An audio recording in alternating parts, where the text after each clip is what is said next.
Buenas, buenas. Buenas. ¿Cómo andan? Los eufóricos de siempre. Aunque veo eufóricos nuevos acá. Qué grande, Anita, que te sumaste. Buenísimo. Hola. Buenas, Laura. Laura ha vuelto. He vuelto. ya sé, el 30 volví, el 30. Genial. Has vuelto Sí. con nuevo corte de pelo y todo. Buenísimo.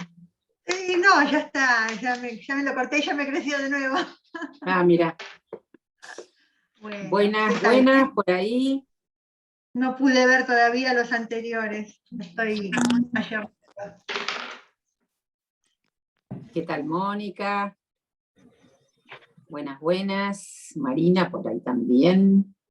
Saludos, saludos. ¿Cómo va?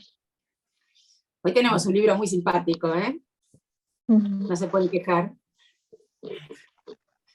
Es un libro que fue, en realidad, un libro de culto, en distintas oportunidades, ¿eh? Fue un libro de culto en varias décadas. Es decir, tuvo su momento de auge, por supuesto, en los 70, que es cuando, de algún modo, este autor se vuelve como fetiche de una época.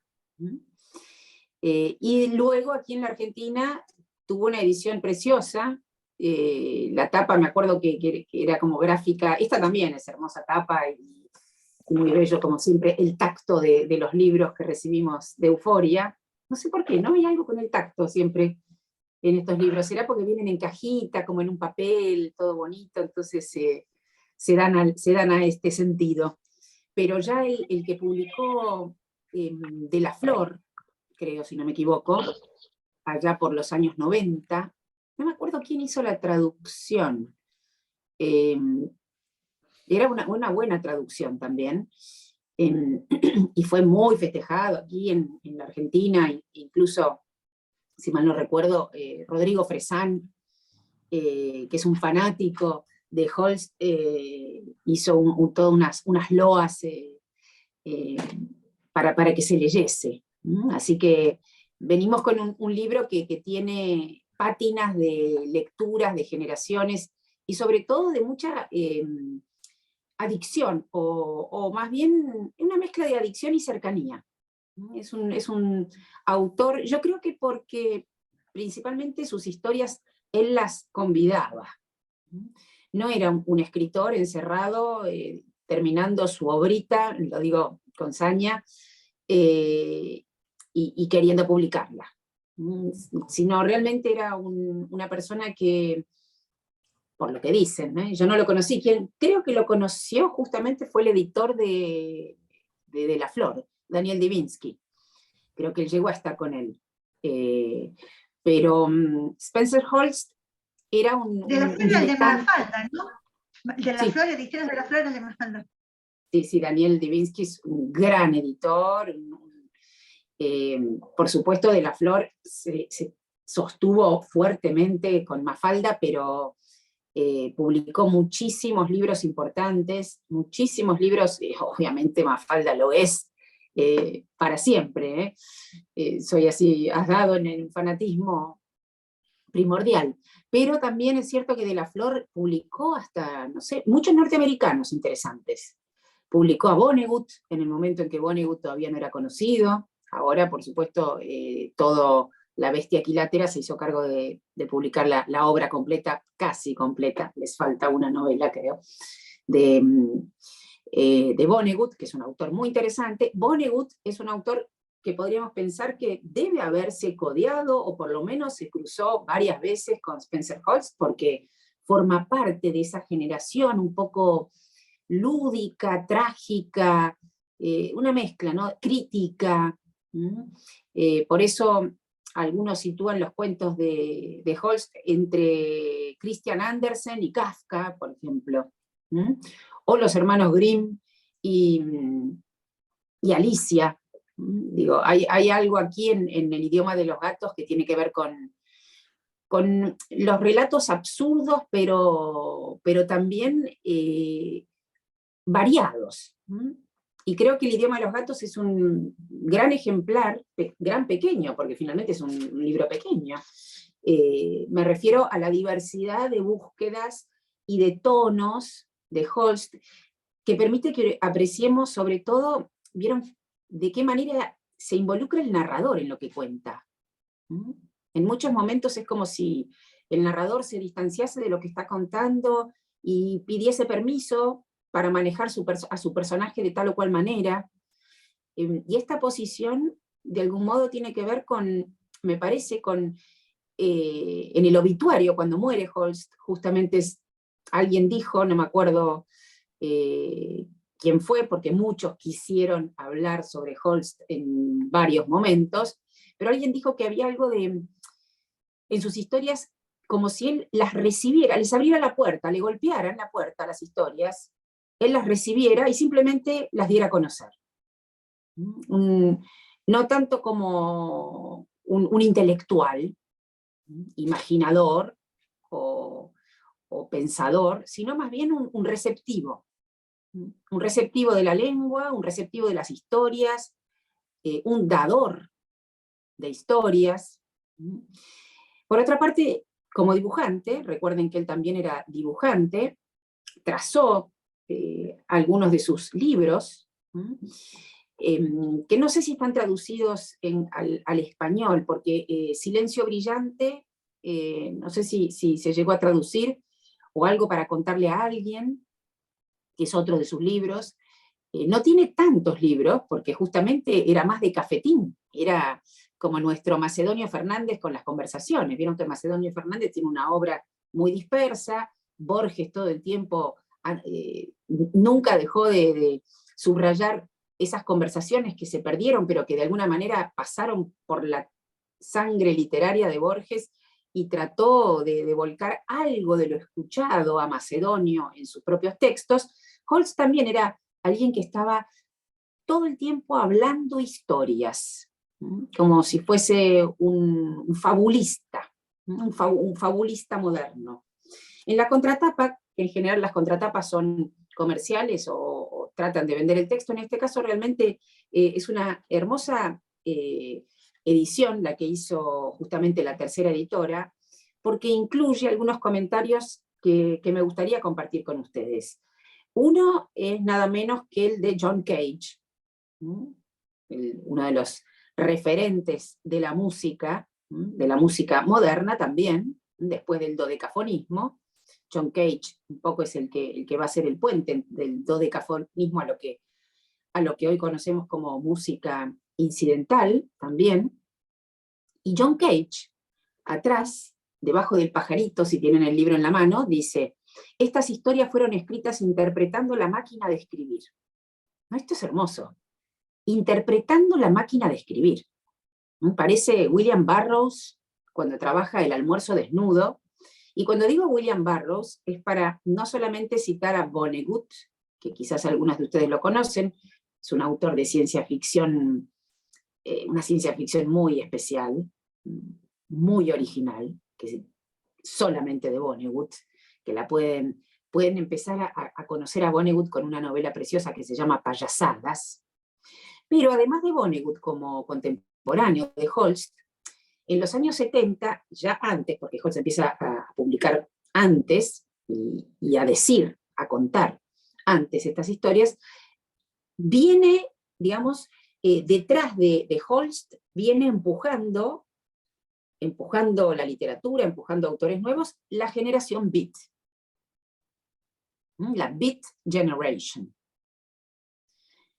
Que es una generación muy importante para los Estados Unidos, para la literatura en general. Yo la he trabajado en mis talleres, y sobre todo nosotros hemos tomado 3 de los grandes escritores de la generación Beat, que son Allen Ginsberg, fundamental, Allen Ginsberg.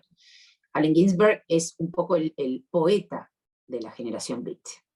El poeta y el que va a escribir un texto que a Holst impresionó mucho y que a todos los de las generaciones subsiguientes impresionó mucho, que es Aullido. Es un largo poema de Ginsberg, de Allen Ginsberg, titulado Aullido, que funcionó como manifiesto de una generación. Muy actual, porque refiere a toda la problemática de las grandes ciudades, desde cuestiones, digamos, de marginalidad, de exclusión, de basura. Se llama Aullido, ¿no? The Howl, de Allen Ginsberg. Y es un poco la pata poética de la generación Beat. Después tenemos, por supuesto, a Kerouac, ¿no? Jack Kerouac. Todos ellos muy revisitados en el siglo XXI, ¿no? Porque eran como un poco los portavoces de la libertad. Realmente eran los portavoces de la libertad, y Kerouac, sobre todo, con una novela que hace relativamente poco hicieron una película titulada On the Road, ¿no? En el camino. Muy conocido justamente como texto que va a ir un poco en connivencia con el cine, con todo lo que se llama las novelas, digamos, que tienen que ver con las rutas, las novelas del camino. Cine y literatura van de la mano en ese sentido. Pero bueno, cine y literatura es un tema que nosotros trabajamos también en los talleres. Tenemos una cita, sí, también les aviso, este viernes, el cruce de Pirandello. Justo se me cruzaban a mí los cuentos de Holst con los cuentos de película, estos cuentos de Pirandello, porque los hermanos Taviani hicieron esa gran film que se llama Caos, basado en los cuentos de Pirandello, que vamos a trabajar este viernes por si les interesa. Pero justamente en el caso de Holst, que no tiene, digamos, un relato largo para llevar al cine, sin embargo podríamos pensar que estos cuentos tendrían un buen correlato animado, porque son cuentos muy lúdicos. Para cerrar con la generación Beat, dije Kerouac, dije Ginsberg, y no puedo nombrar al tercero fundamental. Hay otros más, porque eran bastantes, y están todos representados en la novela de Kerouac, En el camino. Y el tercero es Burroughs, William Burroughs, el autor del Almuerzo desnudo, el autor de Junkies, y es quien experimentó con las drogas fuertes. Después hizo todo un alegato despotricando, digamos, contra las drogas, el propio Burroughs, pero de todas maneras sus grandes novelas, Nova Express, El Almuerzo desnudo, Junkies, son novelas alucinantes, por decirla con un término preciso, o literal, que las hizo bajo los efectos de la droga.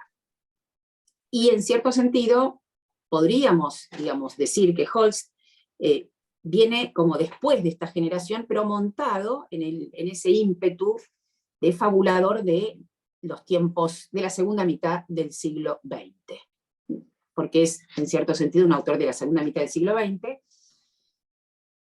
que, ya que mencioné a la generación Beat, no puedo dejar de mencionar, perdón que hoy haga tantas referencias para llegar a Holst, pero son unos cuantos los que empujan de atrás para que algo nazca, y para que aparezca una voz tan particular como la del Idioma de los gatos. No solo estaba la generación Beat, sino que también estaba el minimalismo. Y cuando digo minimalismo, estoy hablando sobre todo de Raymond Carver, pero antes Salinger, que el espíritu de Salinger pasa por este libro también. Y el minimalismo, en cierto sentido, tiene que ver con justamente la posibilidad de contar en breve, pero el minimalismo no es atención, no hay que confundir, el minimalismo no es la minificción. La minificción es un género, es un formato, el relato corto, el microrelato, como lo quieran llamar. El minimalismo ya es más bien un estilo. No es un formato, es un estilo. Pueden haber historias breves, minimalistas. Pueden haber historias breves, en absoluto minimalistas.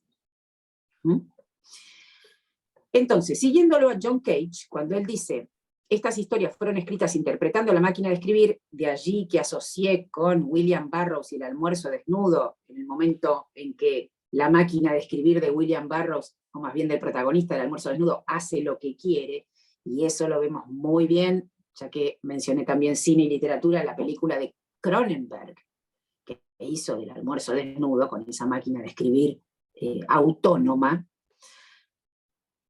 Sigue diciendo Cage, su autor es un mago. Holst es un mago. Lo que eso significa es que puedes leer una historia, puedes aprenderla de memoria, puedes haber visto cómo la escribía y aún así no poder descubrir cómo lo hizo. Y la máquina que él usa es una máquina de escribir común y corriente.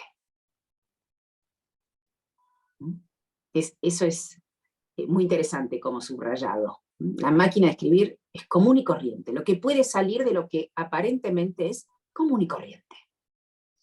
Y después también me gustaba mucho, bueno, lo que dice Allen Ginsberg, me había olvidado que precisamente es quien está en la contratapa de este libro, subterráneos, anónimos, arcaicos poemas en prosa de un Kafka del Lower East Side. También excelente manera de definirlo. Y toda la contratapa, les recomiendo que la lean porque es muy válido cómo lo presentan.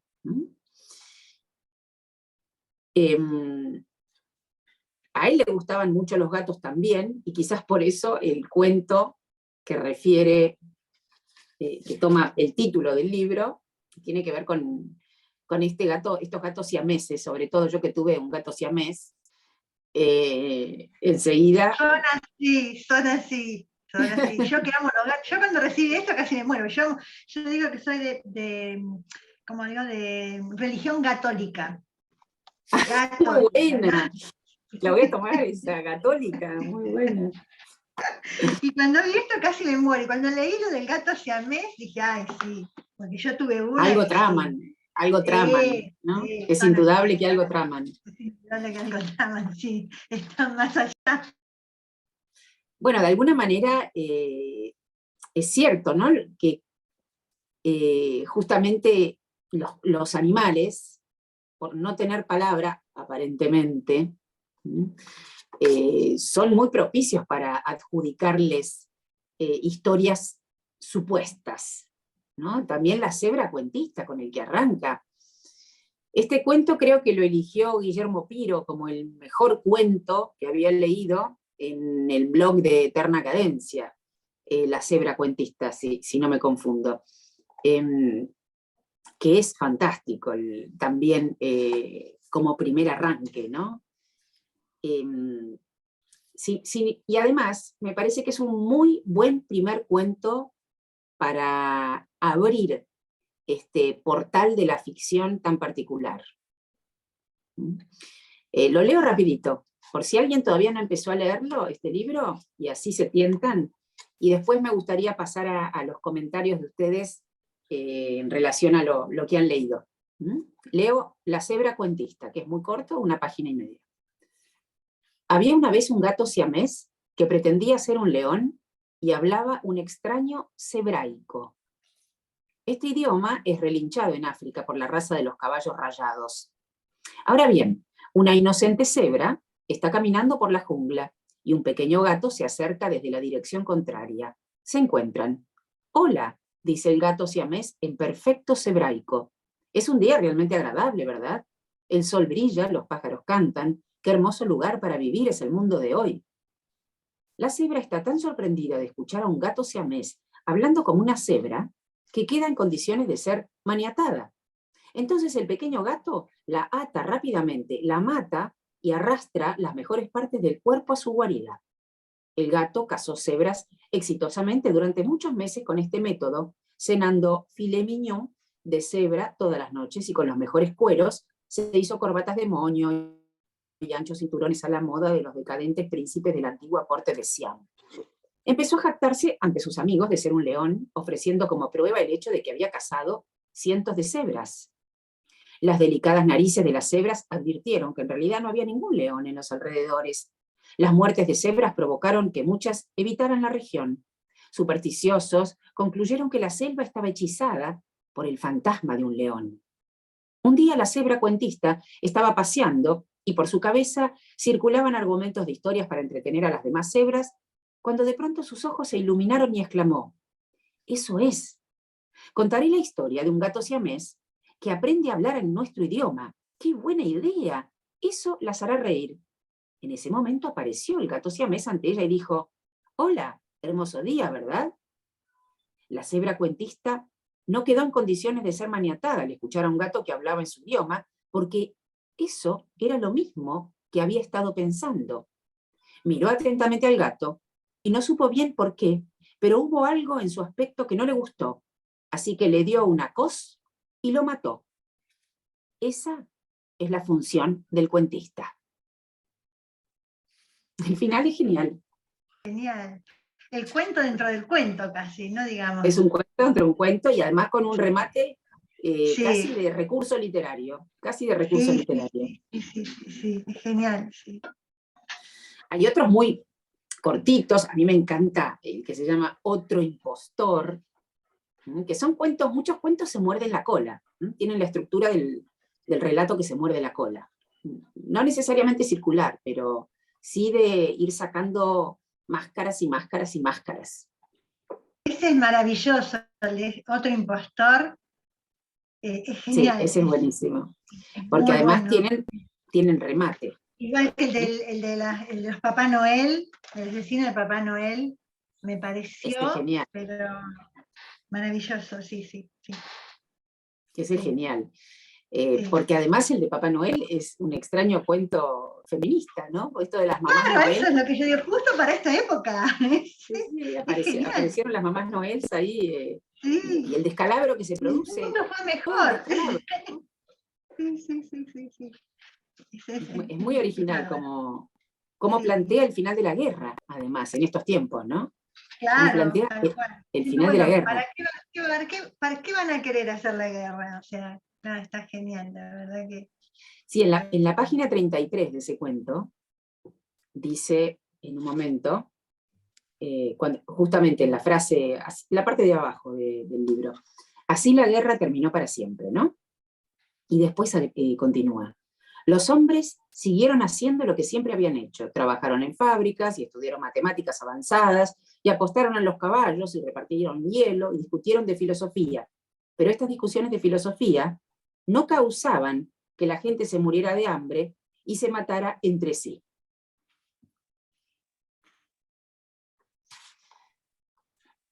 Hay muchas críticas que en realidad las fábulas, que en el mejor de los casos no tienen moraleja, en la historia del género, quiero decir.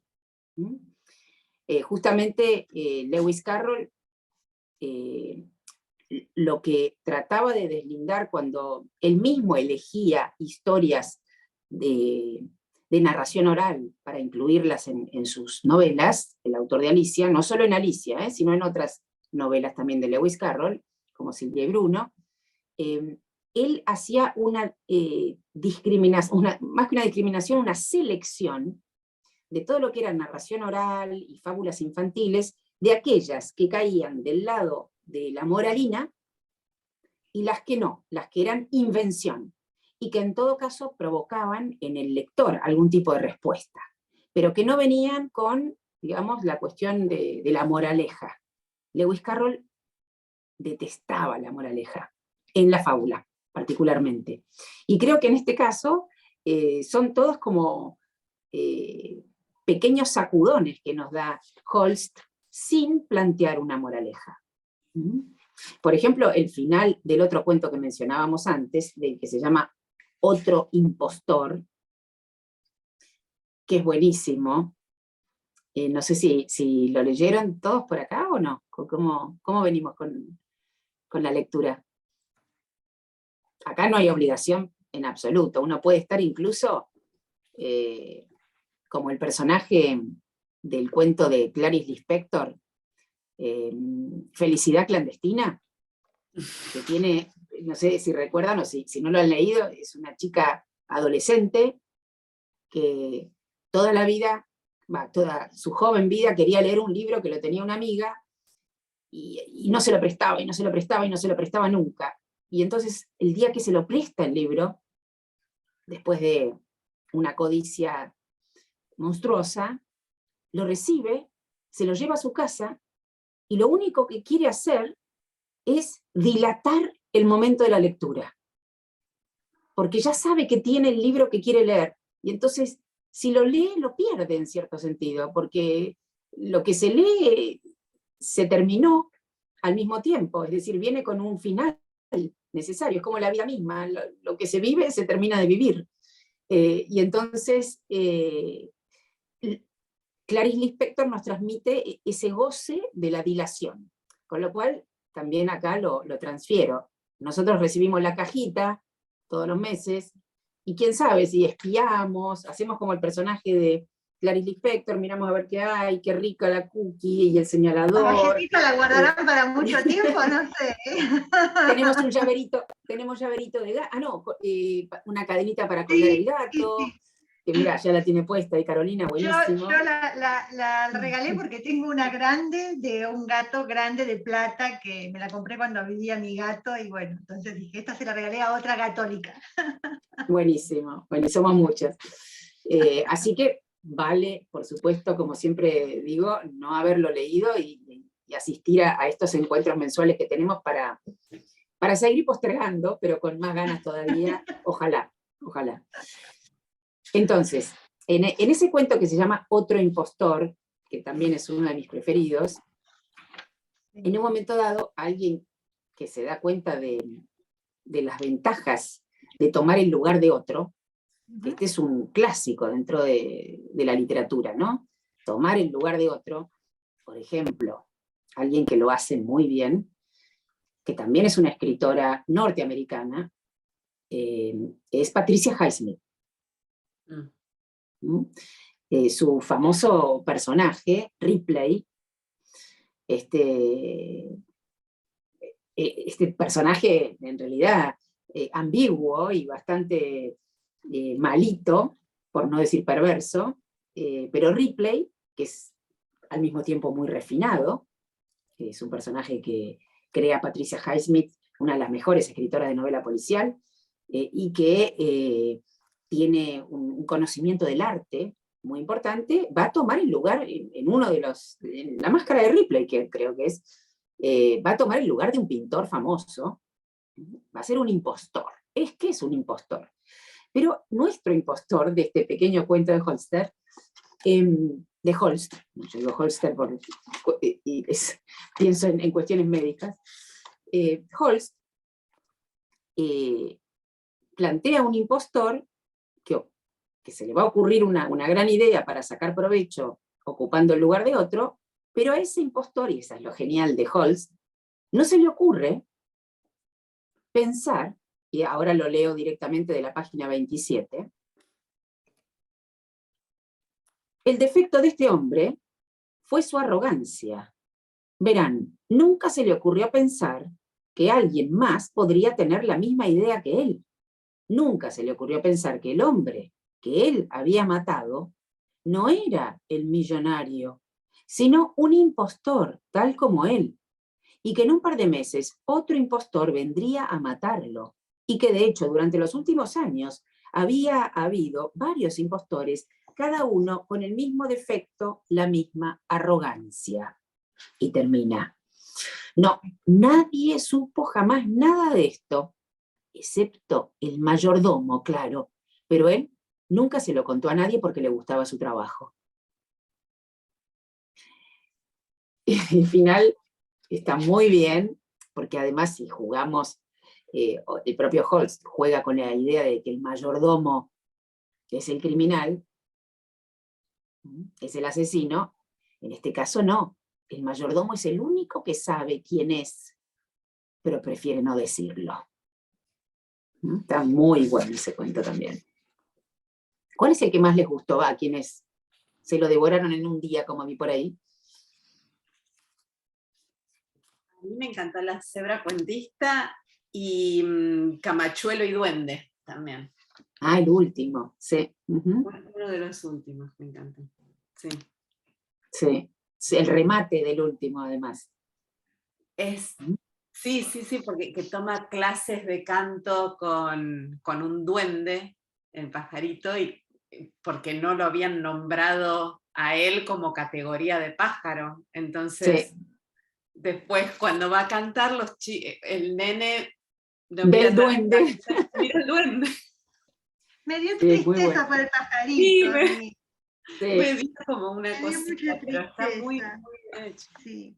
Me Todos hace acordar a están un cuento buenísimo, que también valdría la pena leer algunos en paralelo con el idioma de los gatos, un cuento de Monterroso, Ah, me hizo acordar mucho a Monterroso.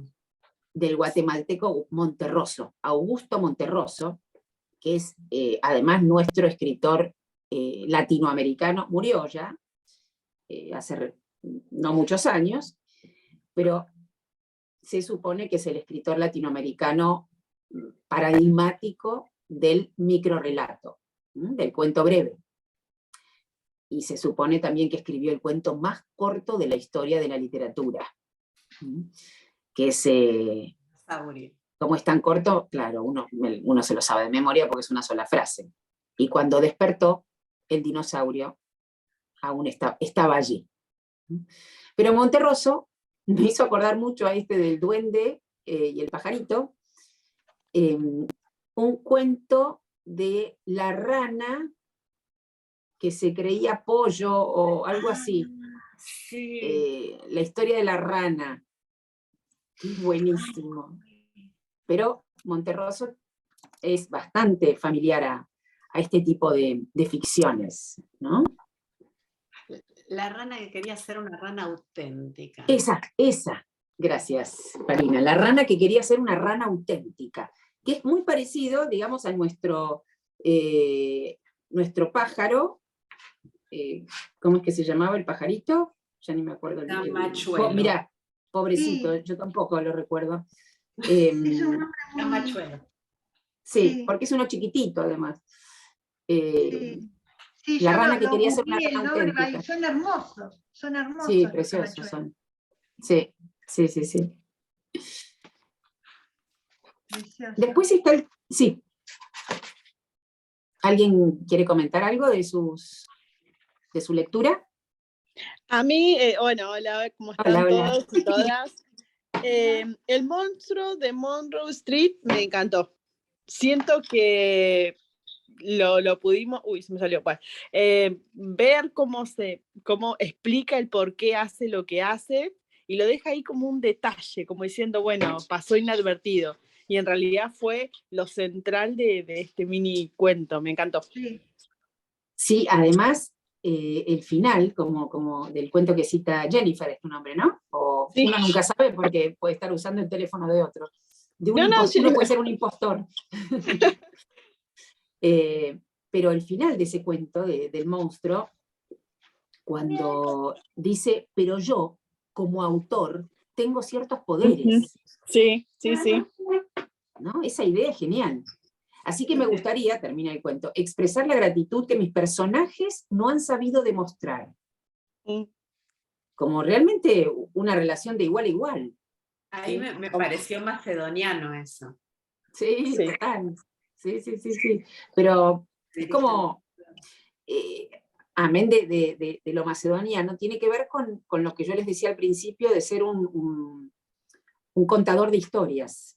Entonces, no es lo mismo cuando uno habla de un narrador en una novela que un narrador en una historia contada.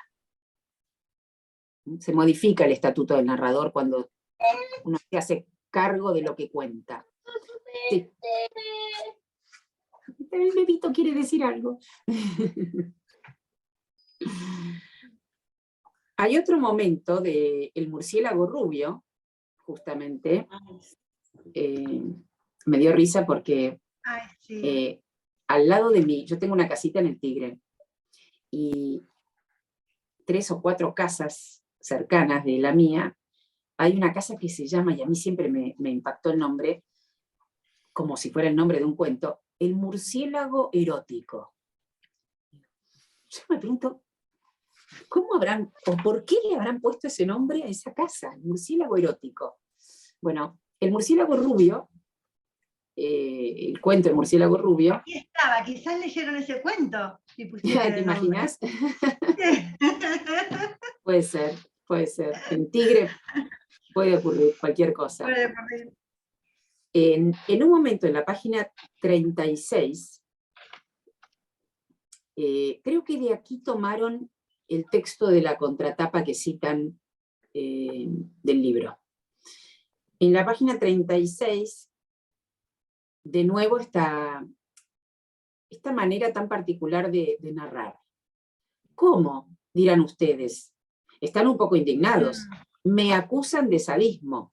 O sea, ahí el narrador está, digamos, incluyendo a su propio auditorio. Me acusan de sadismo. Permitir que mi personaje, el gordo barman de rostro colorado, se enamore de esta chica.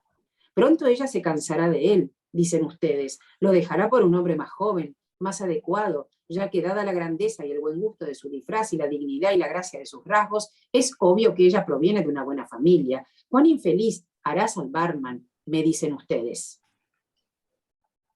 O sea, aquí está incluyendo un poco el prejuicio del lector. Lo que habitualmente se piensa, lo que habitualmente se cree. Y él dice, tonterías. Yo no haré infeliz al barman. De seguro, sin embargo, el barman tendrá muchos meses horribles luego de esta noche de amor y muchos años de tristeza después. Pero eso no es infelicidad, ya que él realizará muchas buenas acciones en agradecimiento al mundo por haberle permitido esa mágica noche. No, la infelicidad es otra cosa. La infelicidad es no tener coraje. Genial. Hermoso. Me encantó, Hermoso, justo había una subrayado esa frase. Sí, yo Sí. también. Sí, creo que es la que está, sí, es un fragmentito que está al fin, en la contratapa Sí. también. Ujú. Sí. Esta idea de que hay que jugársela por un solo momento. Porque la felicidad es un solo momento. Pueden ser varios unos solo momento. Digo, no es un continuo, no es continuo, no es un continuo. ¿Qué otro? A ver. ¡Ay, terrible el final de ese, ¿no? El final del Murciélago Rubio es... me dio Ay, una sí, Era como esta muy, Cenicienta. muy Como Lili. humillante, ¿no? Me parecía el final de Cenicienta. Sí, Sí, algo así, ¿no? Pero Muy linda, la verdad me encantó ese cuento. sí. En todos los cuentos me parecieron como meterme en un parque de diversiones. Esa fue muy bueno. esa fue la sensación. Y otra sensación que me encantó es recordar el fluir de cuando nos contaban los cuentos, ¿no? El Claro. había una vez todo el tiempo y cómo arranca y se deja llevar por la historia. Y a medida que uno iba charlando, me hacía acordar a mis hijos cuando era chica, eran chicos mis hijos, y les contaba las historias, que ellos me decían, mamá, no es así, y entonces yo reformaba el cuento Claro.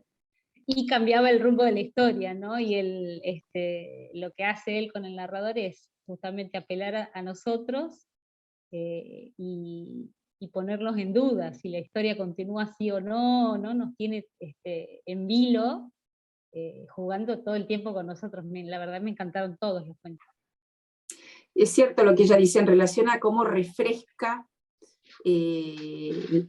lo que significa contar un cuento, ¿no? Refresca esa instancia. Es maravilloso en ese sentido. Sí, Uñas, no sé quién puso ahí, Uñas es tremendo. Sí, genial, genial. Genial. Uñas es así como de terror. Y el que da nombre al libro también es El idioma de los Sí. gatos. Sí, el idioma de los gatos es genial. El Chopo, a ver, ¿por qué tengo subrayado en el idioma de los gatos el 3? A ver, cuando dice, en la página 53, vale que vayan ustedes también incluyendo subrayados, ¿eh? Sí, Estamos sí. en un club de lectura, así que dice la página 53 abajo, pero algo que los gatos eventualmente descubrieron fue que la importancia de cualquier experiencia dependía de la intensidad con la que era vivida. Sí, yo lo marqué eso. Lo mismo. Bueno, para las gatólicas aquí presentes, la intensidad de los gatos es muy impresionante, ¿no? Sí, sí, sí. Es genial. Y después hay una referencia, por eso antes varios, no solamente Ginsberg, sino que muchos lo han comparado con Kafka, pero no con el Kafka que uno piensa que hay que comparar. Es decir, no estamos hablando del Kafka del castillo, no es el Kafka denso. Bueno, no hay Kafka que no sea denso, pero no es el Kafka del proceso, por ejemplo. Buenísimo lo que dice Karina ahí. Y yo también hice lo mismo. Que los leí en voz alta, muy bueno. Porque a mí me pasó que los leí primero así, ¿no? Y medio como que no me llenaron, y le comenté a mi marido, digo, mira, este libro no me termina. Digo, a ver, te voy a leer uno en voz alta, a ver qué pensás vos. Y ahí me enganché. Mirá qué interesante. Porque necesitaba leerlo en voz alta, incluso imaginarme la audiencia, ¿no? Y eso me daba más placer del libro. Como que bueno, buscar una inspiración. en realidad fuiste como muy, muy fiel a la escritura, porque tomaste un poco la posta de cómo fueron inventados. Sí, claro. Y se los empecé a leer, le leí unos cuantos. Y entonces dije, no, están realmente muy buenos. De ahí dije, bueno, y ahí lo terminé de leer, pero lo leí así, en voz alta. Es que podríamos pensar también lo diferente que es inventar o escribir un cuento en ausencia o en presencia. En general se escribe en ausencia, es decir, uno está solo. Muy pocos casos de los cuentos narrados, convidados, en voz alta, llegan al papel. Sí, cuando pasamos de la tradición oral a la tradición escrita, porque ahí, bueno, fue una reconversión cultural. Pero me refiero en la actualidad, ¿no? Todos los cuentos que uno les narra a los niños, como mencionaban recién, son castillos de arena que el mar de los días se lleva. Y en este caso, tienen esa impronta, vos decías un parque de diversiones, tienen la impronta de los cuentos en presencia. Y de la construcción de imágenes, ¿no? Porque hay algunos que terminan como una película directamente, ¿no? En la escena no recuerdo en qué cuento es que termina en un puente y está lloviendo, si no me equivoco. Me hacía acordar alguna película hollywoodense. Sí, sí, sí. Me encantó. Sí, son muy visuales también, es cierto, son muy visuales. Sí, muy visuales. A mí lo que me gustó de... Ay, perdón. Sí, sí, dale. A mí lo que me gustó de la historia del espejo es la posibilidad que te da el autor de imaginar varios finales, porque él te plantea dos, pero después te dice también como que puede terminar de cualquier forma, yo creo haciendo referencia al reflejo que él hablaba del espejo, de un sinfín de posibilidades. Uh-huh. Y porque juega con los espejos enfrentados que... Ay, miren quién está acá, perdón, necesito hacer una pequeña... Pero miren quién está acá. Vení, Polenta, vení. No puede ser. Viene Polenta. Ahí viene Polenta a saludar, en el idioma de los gatos. Ya no está Polenta. ¡Polenta! Bueno, ahí lo dejamos. Él es el que me habla a mí también, tiene su idioma. Bueno, chao, ¿por qué no para esto? Tu jefe, no sé. Mi mamá me lo sale. Bueno, no puedo, aproveché esta oportunidad, si no, no tenían ninguna oportunidad para exhibirlo. Es hermoso. Colorados, me encantan los colorados. Sí, además nosotros le decimos que es un hado, porque es tan bueno, tan mágico, que es un hado. Ay, qué lindo. Sí. El perro, con él tiene una relación sadomasoquista, pero el sádico es el perro. Él se deja hacer todo. Polenta se pone así y el perro lo lleva de acá para acá. Bueno, volviendo a a los cuentos. No quería dejar de precisar el comentario acerca de Kafka, para que se entienda por qué la comparación. En realidad porque los cuentos de Kafka, por eso no es ni con el castillo, ni con el proceso, ni siquiera con la metamorfosis, sino que los cuentos de Kafka, que son buenísimos los cuentos de Kafka, y sobre todo los cuentos de animales de Kafka, que es un específico en Kafka, los cuentos de animales. Hay un ensayo precioso de Elías Canetti, que es un muy buen escritor, que ya murió. Elías Canetti es un gran escritor del siglo XX, para mí uno de los más importantes. Lo que pasa es que se ha silenciado porque a veces no se encuentran sus libros. Es el autor de un libro que se llama La lengua absuelta. Y Elías Canetti tiene un ensayo sobre los animales en Kafka. Y sobre todo los animales rastreros, los que se manejan por endijas. Y aquí a mí me parece que hay una cita encubierta. En la página 55, justamente del cuento en cuestión, el cuento que yo le leí a Polenta, en la página 55 dice, arriba, «Te elegimos a ti», dijo el gato con condescendencia, como quizás se dirigirían nuestros científicos a un mono al que le han enseñado a hablar. Esto es exactamente el argumento del cuento de Kafka, Un informe para la academia, que es uno de los mejores cuentos de Kafka. Un informe para la academia ha sido llevado al teatro. Yo tuve la suerte, quizás alguno de ustedes también, de ver la obra de teatro que se hizo de ese cuento de Kafka, Un informe para la academia, nada menos que en el teatro que está, ¿vieron el que está, ¿cómo se llama? El que está dentro del zoológico, digamos, en la misma calle del zoológico. No sé si es el Sarmiento.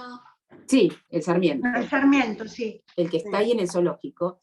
Y era genial, porque era el cuento de Kafka es la historia de un mono que justamente los científicos, de algún modo, estudian cómo es que este mono puede hablar. Puede hablar. Y él testimonia de su llegada al lenguaje. Y era buenísimo ver la obra de teatro escuchando a los monos cuando todavía el zoológico existía en ese recinto, ¿no? Así que fue una experiencia muy interesante plantearlo ahí. Y además es un cuento que tiene mucho que ver con el argumento del idioma de los gatos, del cuento El idioma de los gatos. Porque en el cuento de Kafka, la premisa fundamental del cuento de Kafka, que el mono enuncia, es que nacemos sin libertad. Pero sin libertad, o sea, no podemos ser libres. Pero sin embargo podemos buscar una salida. No se trata de buscar la libertad, sino de encontrar una salida. Esa es la premisa del cuento de Kafka. Y en cierto sentido, en todos estos cuentos se juega como la salida posible. La salida posible. ¿Qué otros, a ver, les gustó o que les llamó la atención? ¿No les llamó la atención lo de en el cuento Miss Lady? Sí. Cuando dice, ahora... A ver, espera. La frase... Yo estaba por decir que justo eso que acabas de decir de buscar la felicidad es básicamente lo que le pasa a ella, que yo siento como que ella perdió esa felicidad que tenía con esos, bueno, me sale la palabra maleantes porque no me acuerdo cómo le digo, y la sigue buscando en su adolescencia y cuando es adulta como que la sigue buscando en otros lugares sin encontrarla. Es fuerte y tierno ese cuento, ¿no? Porque uno desde el principio se asusta, quizás por el contexto actual, ¿no? Y uno traslada el peligro actual al comienzo de ese cuento,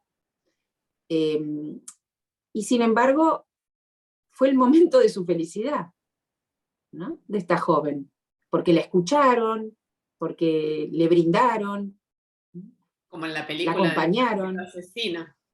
¿Cómo? La Claro. película del Perfecto Asesino, León. Claro. Ujú. Igual aquí no se desliza nada erótico, ¿vieron? No. Nada. No, bueno, en una parte él mismo dice como la prostitución está totalmente fuera de la literatura. Yo no escribo Sí, esas cosas. muy Acá lindo eso, sí. Sí, sí, sí, sí. No, Es cierto. la pornografía. Sí. Sí, la pornografía está totalmente Sí, fuera sí, de la sí. literatura. Porque en la película que cita Marina, que es muy linda, por supuesto, la de, ¿cómo es que se llama? El perfecto asesino, ¿no? Sí. Hay un mínimo deslizamiento, no sé, alguito ahí, no sé si se filtra de atracción. Pero acá está, pero Sí. igual no deja de ser impactante para nosotros cuando dice en la segunda parte, ahora es prostituta en Buenos Aires, Sí. ¿no? El personaje se convierte en Y Buenos prostituta en Aires Buenos encima. Aires. Ay, Si hubiera dicho por lo menos, sí. no sé, Isla Martín García, que ahí parece que Claro. iban las prostitutas de las polacas que llegaban a la Argentina, Sí. en Buenos Aires, ¿no? Y es muy lindo todo el desarrollo del final de ese cuento. Cuando a ella le cae una lágrima, y el narrador dice, qué lágrima tan extraña. ¿Cómo es una lágrima extraña? Sí, una lágrima. ¿Dónde está? Está al final en la página Sí, qué 73. lágrima tan extraña, sí. Miren, hay una lágrima en su mejilla, hay humo en sus ojos, qué lágrima tan extraña. Además, Una miren, lágrima, ¿no? ¿eh? Miren, cuando Sí, dice miren, miren. sí, miren, hay una lágrima en su mejilla. Como una lágrima que estuviera pintada, ¿no? Como que no debería estar ahí porque por ahí, no sé, estoy delirando, ¿eh? Le arruina el maquillaje de prostituta. A mí Dice, me esa remitió. ternura es una chica tan bonita, es una chica Sí. tan bonita, dice, ¿no? La ternura esa, ¿no? Como con... Y ella los está buscando a ellos y por eso se va a los bajos fondos, ¿no? Sí. Es impresionante. No es un Sí. desecho de la sociedad, no es que está No, excluida o apartada, sino que va en busca de. Me recuerda, sí, Karina. Ay, no, perdón, no, justamente el tema de la lágrima, a mí lo pensé como que es la parte en que se refleja en ella la infelicidad que tiene, el hecho de no haberlos encontrado. Eso. pues claro, porque Sí. de hecho no los encontró, claro. Claro, que todavía los está buscando. Sí, es un lindo cuento, Miss Lady. A mí me pareció lindo y sórdido, lindo y sórdido. Sí, tal cual, sí. Y es una lección de cómo la sordidez no necesariamente es escatológica, y de No. cómo la sordidez Total. no está exenta de ternura, No. ¿no? Por eso es un cuento original, dentro de todo, dentro de este, digamos, ramillete de historias. A mí también me recordó este cuento, pero quizás como inverso. Vieron que al cuento Emma Suns de Borges, Ay, sí. Ay, me anoté cuento, para... es un cuento que yo voy a Sí. trabajar, pueden acceder también ahí, creo que Sí, ya ya me anoté. Quiero. Sí, ya me en, anoté. ¿te anotaste? En el Festival Sí. Borges, que comienza El 8. pronto, el 8, El 8 de agosto. hay un Sí, Festival Borges internacional y va a estar Javier Cercas, va a haber mucha gente, y yo voy a participar.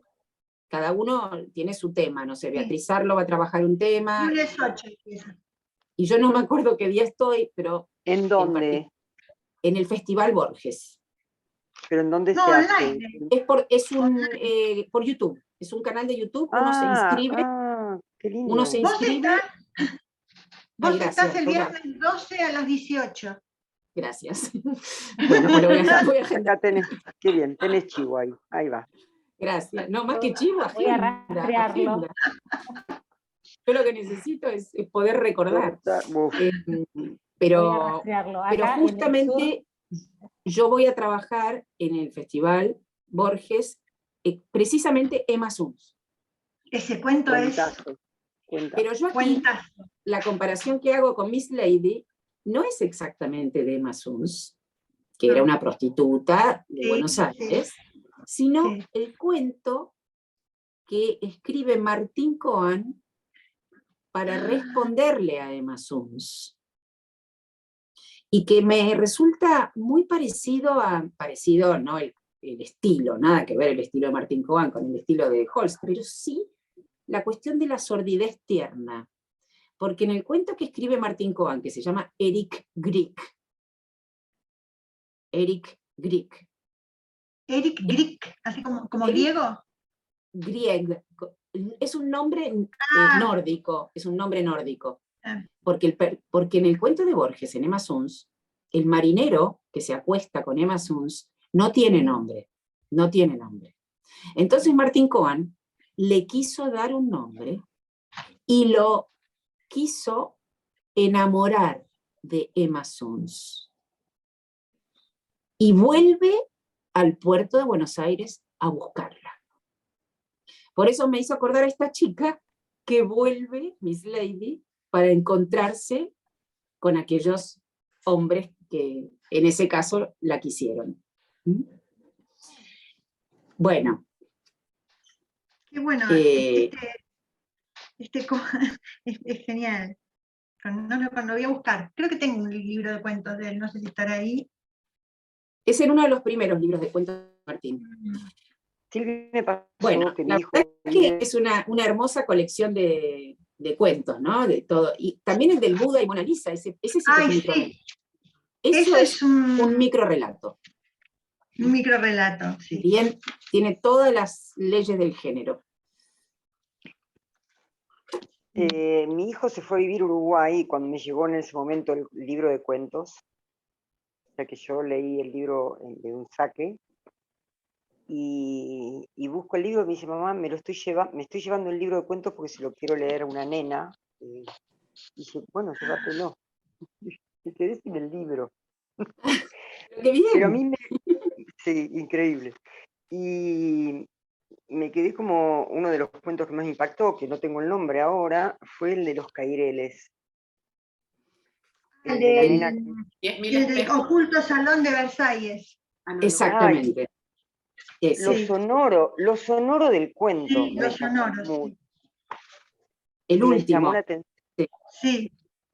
Me encantó. Fue con el... Y también es Sí, es un muy cuento interesante. muy cortito. También es un microrelato. Sí. ¿Eso es un microrelato? Ah, me llamó tanto la atención cómo describe los sonidos en aumento, y ese sonido, un sonido de Caireles es muy particular. No es cualquier Sí, por cosa. eso son cuentos que se ven, que se escuchan, que se cuentan. Ah, total. Por eso tu hijo se la quiso contar a alguien. Y yo dije, pero, porque a mí me pasó lo mismo que le pasó, no sé quién habló, yo no tenía el micrófono abierto, esto de que cuando leí los cuentos dije, ay, pero me había quedado tan loca con la del libro anterior, que dije, que leí todo el libro de un saque y dije, ay, esperaba otra cosa, dije yo, hasta que llegué a ese Yo cuento. comenté eso, sí. Ah, me pasó exactamente lo mismo. Y a mí, que no tiene nada que ver, disculpen la ignorancia, pero me remitió a Quiroga, a esos cuentos. También. Esos relotes de Quiroga donde vos los leías así, los leían en la escuela como si fuera, y después uno retoma. Bueno, a mí me pasó de nuevo con este autor que yo desconocía y que no sabía. Sí, que eran los 10.000 reflejos, como alguien dijo por ahí, ¿no? Sí. Ah, qué interesante. Y quedé sí, ahí. es cierto lo de Quiroga. Lo que pasa es que Quiroga a veces es más escatológico en ese sentido, ¿no? Es más bravo. Es bravo. Holst, quizás Holst tiene un poquito más como de magia fabuladora. De magia, de liviandad. Sí. Bueno, para los 10.000 reflejos es genial. Es genial. Para ir Sí, Brenda. No, que para ir cerrando les cuento un poco la cocina de Euforia, de cómo elegimos. El anterior fue pura y exclusivamente por la historia, por la novela, fue haberlo leído, decir... Ay, este lo tengo que leer todavía, porque como Ay, no... por Dios, hermoso, y dijimos cómo... El de los viejos, sí. Es hermosísimo, ¿cómo salimos de esto? ¿Qué elegimos después de Tal esto? cual. Ay, qué difícil, es verdad. Realmente no, bueno, a mí en lo personal me gustó mucho. Y este libro no es un libro actual, no es una novedad, como siempre elegimos, que está en las librerías cuando recién sale, más que nada para evitar el ya lo tengo que cambiar y todo lo que eso conlleva, pero es un libro que se editó en mayo del 2019, en la última feria del libro que tuvimos antes de la pandemia, y es el primer libro de la editorial. Entonces fue una tirada muy, pero muy cortita, y ahora sentíamos que estaba bueno como hacerlo un poco más al alcance, ¿no? Como que nos sonaba que tal vez no lo iban a tener, porque fue realmente un libro que pasó casi desapercibido en lo que fue, porque recién surgía la tercera. Claro. Y aparte, Brenda, yo jamás lo hubiese, claro, tenemos jamás lo otro hubiese libro comprado. elegido de esta editorial y decíamos, bueno, pero vamos a repetir, bueno, pues son libros diferentes. Entonces fue esto, salía la reedición para la FED, se las agotamos, así que ahora lo están reimprimiendo de vuelta, porque ahora sí viene la FED, pero yo recordaba, de hecho yo tengo, este es mi libro original y esta es la reedición, son diferentes, son las tapas... Ah, mira, igual la tipografía también es muy linda de la tapa. Es otro tacto, ahora lo hicieron como más rugoso. Pero bueno, yo recordaba, acá dice Brenda Mayo 2019, que yo siempre les pongo la fecha, y yo recordaba que me había gustado mucho la lectura, y no recordaba, esto, bueno, me alegra mucho si les gustó, y esto de leerlos de vuelta, bueno, y aparte era la excusa para hacer la caja de los gatos, que también eso, agarré la postal, se parece a mí. Agradecidos. Ahora la voy a buscar, que está durmiendo en la cama, así se las traigo y se las muestro, porque es la misma que la postal, yo busqué la misma. Y bueno, y era esto, era la experiencia, el recuerdo de la lectura, y bueno, y los volví a releer y me volvió a pasar lo mismo, que tal vez es un libro que también si los lees todos al hilo, no te produce tanto y te detenés en cada cuento y en cada final. Tengo frases subrayadas de esto de, bueno, yo soy el autor, yo puedo hacer lo que quiero, así que les cambio esta. Bueno, esas cosas a mí me encantan. Así que esa fue un poco el cómo elegimos la lectura y cómo salíamos de los pájaros. Y ahora les voy a ir a buscar a mi gatita. Vamos. Bueno, acá todo puede entrar su gato. Y llovieron pájaros. Yo lo empecé a leer anoche. Porque ay, como no voy a parar. No, porque yo estuve afuera, claro, y lo empecé a leer y le digo, ¿esto de qué? Me impactó. Digo, bueno, voy a seguir con este libro porque así. Está durmiendo la siesta. A ver, que no veo. ¿Dónde está? Acá está. Ay, qué bueno. Es igual a la que lee el libro en la posta. Ahí se fue. Bueno, así que nada, me alegra mucho si les gustaron los cuentos y ya les adelantamos, Silvia ya sabe, pues ya le conté que ahora en agosto no voy a decir nada, hacemos un viraje en el timón, así que cambiamos un poco el género.